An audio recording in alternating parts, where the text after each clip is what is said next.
Donc, les enjeux, mobiliser, organiser, communiquer, évaluer et adapter. Dans le bloc adapté, on pourrait mettre toutes sortes de morceaux là-dedans. D'ailleurs, quand on prend le programme d'une manière intégrale, okay, on a la gestion des comportements difficiles, okay, la gestion du stress ou comment monter le bonheur au travail, maintenir le bonheur au travail et aussi comment gérer les changements. Okay. Et dans la vie de tous les jours, les choses ne tournent pas comme ce qui est souhaité. Et ce que ça fait, c'est que tout le monde est malheureux. Les employés eux-mêmes qui s'exécutent okay, ont des difficultés. Et puis, les gens qui sont en charge de ces personnes-là comme responsables de leur équipe, mais eux autres aussi sont mal foutus. Mais en quelque part, on doit se poser la question, pourquoi que les gens n'ont pas livré la marchandise? Est-ce que c'était par mauvaise volonté ou c'est parce qu'il s'est passé quelque chose? La gestion des comportements difficiles, en ce qui me concerne personnellement, c'est le focus est mis non pas sur le comportement difficile, mais sur la gestion de ces types de comportements-là. Et on ne peut pas dire que quelqu'un a un comportement difficile. On devrait plutôt dire que quelqu'un a un comportement inapproprié dans les circonstances. Et on doit se poser la question, comment se fait-il que cet individu-là a, au moment où on se parle, un comportement inapproprié ou un comportement inapproprié qui a pu se répéter, mais qu'on garde quand même l'employé. Okay. Peut-être qu'on n'a pas agi alors qu'on devrait agir, peut-être qu'on ne savait pas trop comment s'y prendre, ça c'est une autre histoire. Mais si quelqu'un a un comportement répréhensible ou inapproprié, c'est parce qu'il y a quelque chose qui l'énerve. Autrement dit, il est stressé en quelque part. Puis s'il est stressé en quelque part, c'est parce qu'il y arrive quelque chose dans sa vie qu'il n'avait pas prévu ou qu'il ne souhaite pas. C'est pour ça qu'il est stressé. Donc, ça s'attache, cela. Le comportement est inapproprié parce que quelqu'un est stressé. Quelqu'un est stressé parce qu'il y a un changement qui ne se passe pas dans la gorge. Donc, partant de là, la grande question à se poser, c'est mettre le focus sur le supérieur. Comment ça se fait que ça t'affecte quand quelqu'un réagit de même? Pourquoi? Ça va te chercher où? Qu'est-ce que cet individu-là a fait qu'avant, il pouvait peut-être faire, que tu ne remarquais pas, mais là, ça commence à te tomber sur le nerf. Puis pourquoi? Donc, est-ce que ça se pourrait que tes façons d'agir provoquent des comportements répréhensibles puis inappropriés? Quand on dit, par exemple, chez nous, personne ne se plaint, ou nous autres, on engage juste les meilleurs, qu'est-ce qu'on fait? On met de la pression sans trop s'en rendre compte.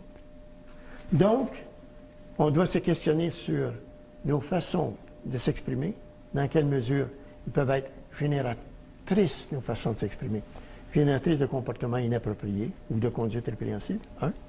Et on doit aussi se poser la question, est-ce que je suis capable de détecter des comportements répréhensibles chez les gens, d'une façon générale, et chez les gens de ma gang aussi. Donc, on a développé des outils okay, qui nous permettent de mesurer des conduites susceptibles d'apporter des réactions qui soient inappropriées dans les circonstances. Et on va plus loin avec des mises en situation pour identifier des typologies de comportements inappropriés. Parce qu'il y a des gens qui ont des attitudes attentistes, puis là, ben, je pourrais faire une association avec les tendances de personnalité, mais pour l'explication que je vous donne à ce moment-ci, je vais m'en exempter. Mais dans le fond, il y a des gens qui vont avoir des attitudes attentistes, il va y avoir des gens qui vont avoir des attitudes réactionnaires. Les gens qui ont des attitudes réactionnaires, qui vont se rebiffer à ce qui est dit, vont faire plus d'éclat naturellement. Et aussi, c'est très insidieux, ils pourront se servir de ça okay, pour influencer les autres. Et, par exemple, quelqu'un qui agit à la manière du guerrier va souvent avoir tendance à demander une faveur à un autre, okay, puis en disant, mais regarde, je te fais cette faveur-là parce que tu m'en dois une, parce que l'autre fois, je t'ai sauvé la peau. Okay. Mais d'entrée de jeu, l'essentiel de de ce module-là, pour adapter, c'est d'amener les gens à reconnaître une situation inappropriée, à rejeter cette situation-là et à la remplacer par quelque chose d'autre. Donc, l'essentiel du programme est placé là-dessus. Et aussi, étant donné que c'est un bloc où la roue se complète, okay, c'est là qu'on introduit le concept de gérer avec cœur. Donc, prévenir les comportements difficiles ou inappropriés et gérer avec cœur pour satisfaire l'intégralité de la personne. Et gérer avec cœur, c'est un acronyme.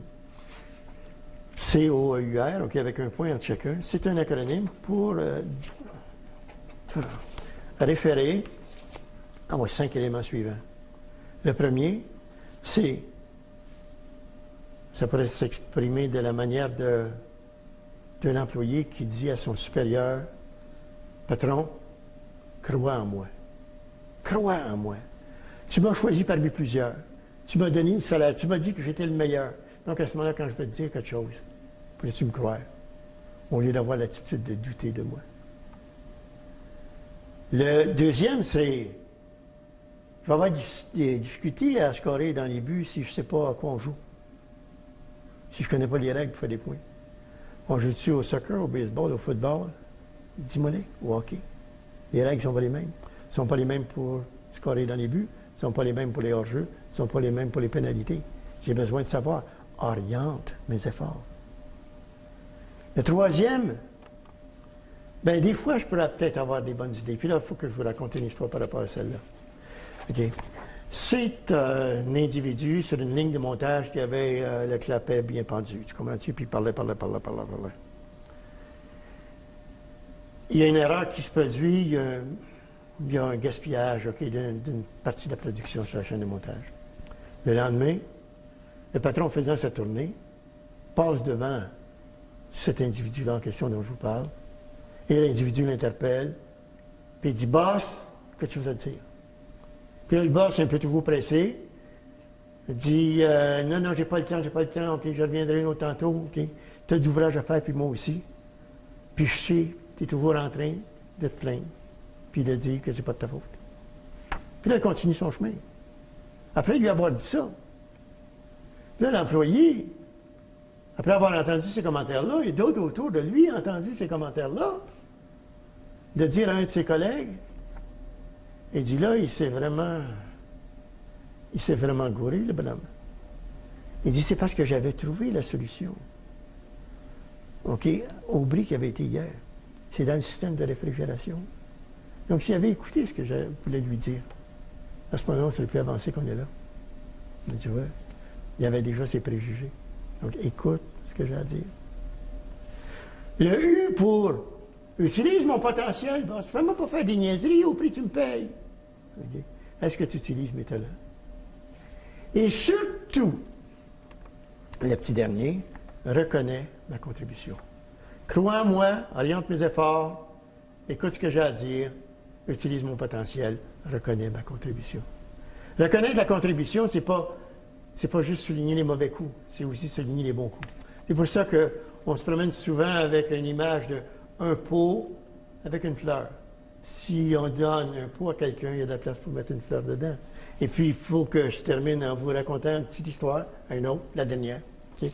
C'est un consultant qui parle avec ses amis pour lui faire part de ce qu'il a vécu. Et il dit, si tu savais, dans tel contrat, j'ai pas facturé autant que j'ai fait de temps. Là, tu dis, hey, c'est rare. Comment ça? Mais il dit, à toutes les fois qu'il y avait des rencontres pour la progression du dossier, à toutes les fois, le chargé de projet, je lui expliquais des choses, et puis c'était toujours du wow! Wow! Il était impressionné par ce que je faisais. Ben, tu comprends que du wow, on aime ça, j'en mettais. Puis en bout du compte, à la fin du projet, je me suis rendu compte que je n'ai pas facturé tout le temps que j'avais mis. Mais j'avais hâte d'avoir ma dose de wow. Et son interlocuteur de lui dire, ben ça était toujours de même dans le job de consultant. Il dit, non, si tu savais. Il dit, l'autre contrat, là, peux pas t'imaginer comment ça leur a coûté. Il dit, pourquoi? Bien, il dit, à tous les fois que je présentais, OK, une avancée de projet, il y avait toujours la face en grimace, m'a dit, puis mettait le doigt, puis pointait, puis posait des questions. C'est comme si c'était jamais correct. Puis il commençait à me faire douter de moi-même. Donc, reconnais mes contributions. Est-ce qu'on souligne beaucoup de nos gens? Ça va les aider à s'adapter aux situations et à réduire les comportements inappropriés.